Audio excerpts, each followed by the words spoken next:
Throughout our lives, stories of struggle and triumph have inspired us to dream. Iconic characters serve as role models, inspiration, and a source of strength. You know, like how Superman started off fighting rich jackasses trying to rule the world.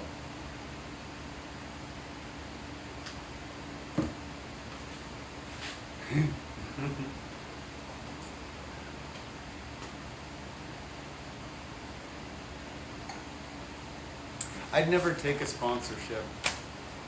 I would love it if people cared and would help me with my Patreon or Cash App or whatever, but there's no point. But yeah, my essential glass piece is not in the shot, hopefully. Whoop, sorry.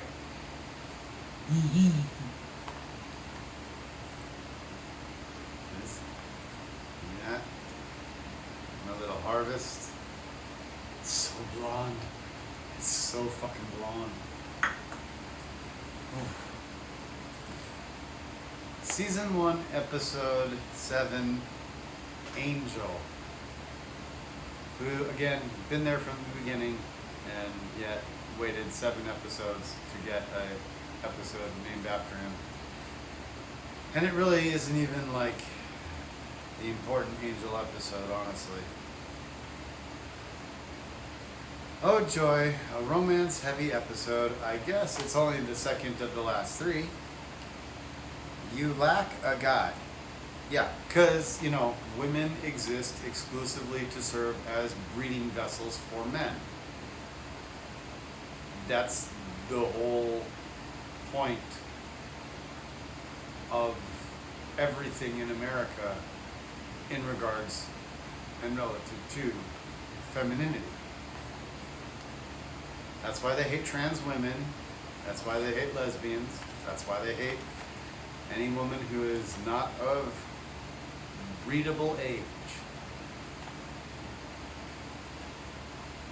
And yes, I will state emphatically that Republicans are all interested in breeding age women on a purely physiological level. How circumspect do I have to be? Did Xander just call Buffy and Willow vixens? Had thought at least no Ajabas this time. They weren't really Ajabas. They were more like Chevalier, you know, possessed beings. But yeah, I like the Ajaba. I think their fight against the Simba is on some level righteous. Although I would never serve the worm. Started thinking about how shit reproduction is for female hyenas. This is how uninteresting Buffy's focus on romance is. All the famous assassins people send after Buffy are pathetic. Like human assassins from most movies would stomp them. It's sad. At this point I was thinking about like the characters in The Professional, and like they would take out Buffy's attackers so easily, and it's just pathetic that that's the best the master can find to send after her. Ugh, Angel shirtless again. Sickness in stomach begins. I'm sorry if I harp on too much about it, but yeah.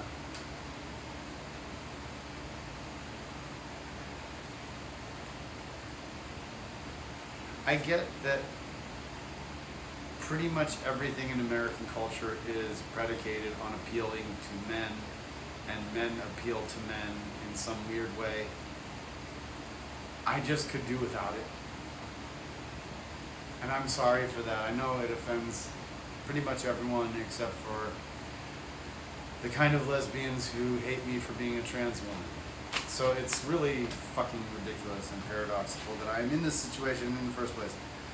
The whole pedo thing with this show, why is Joss so obsessed with justifying old guys fucking young girls?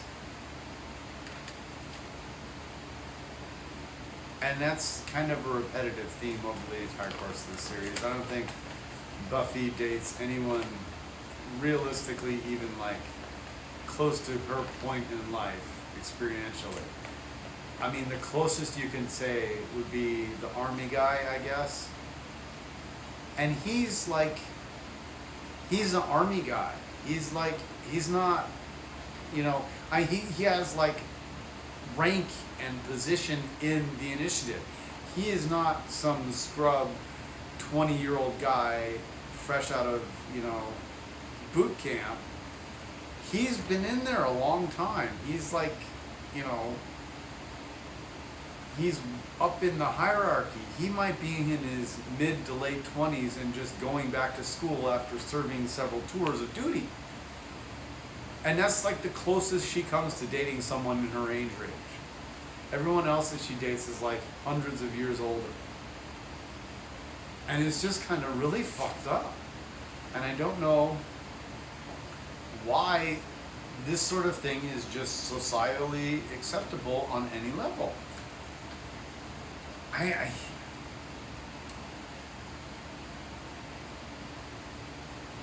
did this as a way to avoid death. I know TikTok is going fashion, but now this episode is bringing up stuff verging on discussions of the Trump Reich and its sexual depravity. Also philosophy. And my notes for these quick reviews of a dumb old show I used to love with one of the best lesbian couples till they went all must eradicate gays kick.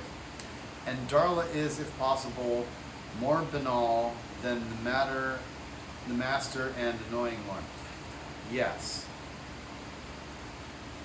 Darla, a vampire who embraces modern warfare and uses guns, can be an incredibly interesting concept for a character. You know? Or it could be, you might as well have made her, what are the new Changeling 5e, you know, the anti-fairies, the servants of the Fomorians. I don't remember what they're called. How many times have I watched Burger Creek's video about Changeling and Dreaming and I can't remember? Thalaine. The Thalaine, right? She's a Thalaine. She is just an outright servant of banality in everything she does. And I hate Darla. And I should have loved Darla because she's really cute. And I have had dreams where I wake up and I look down, and in my dream, she's there doing what girls who like girls do to me.